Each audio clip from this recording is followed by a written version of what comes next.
मेरा नाम हानिया है। मेरी उम्र 18 साल है। हम दो बहन भाई हैं। मेरा भाई स्कूल में पढ़ता था और मैं कॉलेज में पढ़ती थी। मैं जो उन हो रही थी, मेरे जिस्म में तब्दीलियां रूनुमा हो रही थी। मेरा अगला सामान बहुत तेजी से बड़ा हो रहा था और नीचे के भी हालात बिल्कुल ऐसे ही थे।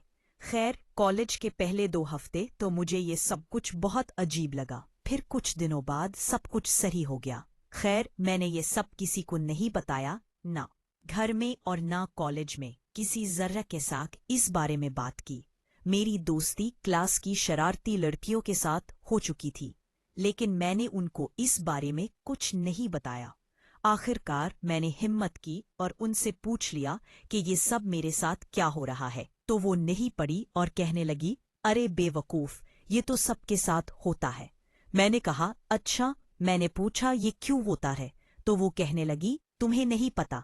मैंने कहा, मुझे नहीं पता, तुम बता दो। तो उसने कहा कि अब तुम बालिग हो गई हो, तुम्हें नोट किया हुआ होगा कि तुम्हारा सामान बहुत बड़ा हो गया है। मैंने शर्मा कर कहा, हाँ ऐसा ही है। मेरी दोस्ती चूंकि उनसे काफी गहरी हो चुकी थी, अब हम एक दूसरे से अपनी पर्सनल लाइफ भी शेयर करना शुरू हो गए थे। एक दिन कॉलेज में मेरी दोस्त आलिया ने मुझे कहा कि तुम गंदी फिल्में देखी हो? तो मैंने कहा, नहीं, मुझे इसके बारे में नहीं पता। तो कहने लगी, आज तो मैं दिखाऊंगी। मैंने भी कहा, ठीक है।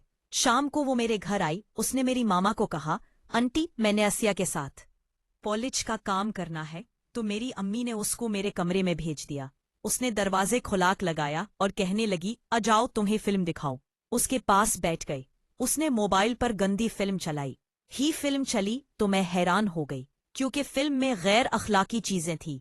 मैंने उसे मना किया कि ये क्या दिखा रही हो। तो वो कहने लगी, अरे देखो तो सही, बहुत मजा आएगा।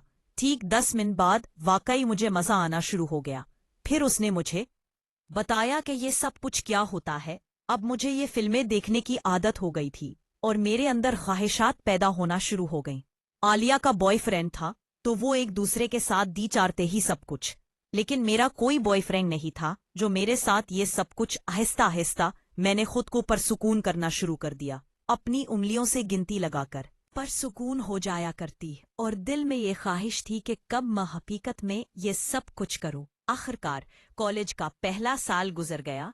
हमें सर्दियों की छुट्टियां हुई। मैं घर पर फ्री थी, तो मैंने इरादा किया अपने मामू के घर कुछ दिन गुजारूं। मैंने अम्मी जान से इजाजत ली और अपने मामू के घर के लिए रवाना हो गई। मेरे मामू एक डॉक्टर थे। उनके 3 बेटे थे, तीनों ही मुझसे उम्र में बड़े थे। मम्मा के घर पहुंची तो मेरी बहुत मेहमान नवाजी हुई है। मम्मानी मेरे साथ रात गए बातें करती रही। अगले दिन मैं मम्मानी के साथ बाजार गई। हमने सारा घरवाला सामान खरीदा, पर शाम को मैं वापस आ गई। मैं बहुत थक चुकी थी। शाम को खाना खाने के बाद मैं अपने कमरे में चली गई। रात के 12 बजे मुझे फिल्म देखने की तलब हुई, तो मैंने चुपके से अपना फोन निकाला और वीडियो देखना शुरू हो गई। मेरे मामू का बेटा करम, वो भी जाग रहा था। उसने खिड़की से मुझे देख लिया तो उसने कहा, ये तुम क्या कर रही हो? मैं ये सुनकर परेशान हो गई और अकरम को कहा कि प्लीज ये जो तुमने देखा है किसी को मत बताना। अकरम ने मुझे कहा, ठीक है, मैं नहीं बताऊंगा, लेकिन उसके बदले मुझे भी कुछ चाहिए। मैंने कहा, तुम्हें जो चाहिए हो ले लेना, प्लीज किसी को बताना मत। अकरम अपने कमरे में चला गया और मैं हो गई सुबह खौफ में उठी। मुझे शक था कि अकरम घर वालों को बता देगा, लेकिन उसने ऐसा कुछ नहीं किया और मेरा मान रख लिया। अगले दिन मामू और ममानी जान किसी दोस्त की शादी पर जाना था। वो शाम को 8 बजे घर से चले गए। कहा कि हमें लौटने में सुबह हो सकती है। मामू का छोटा बेटा शादी पर साथ ही गया। बस अकरम और असगर घर पर थे। हम तीनों कजन लोडो खेलने लग गए। तकरीबन 1 घंटा हमने लोडो खेली। उसके बाद असगर अपने कमरे में चला गया।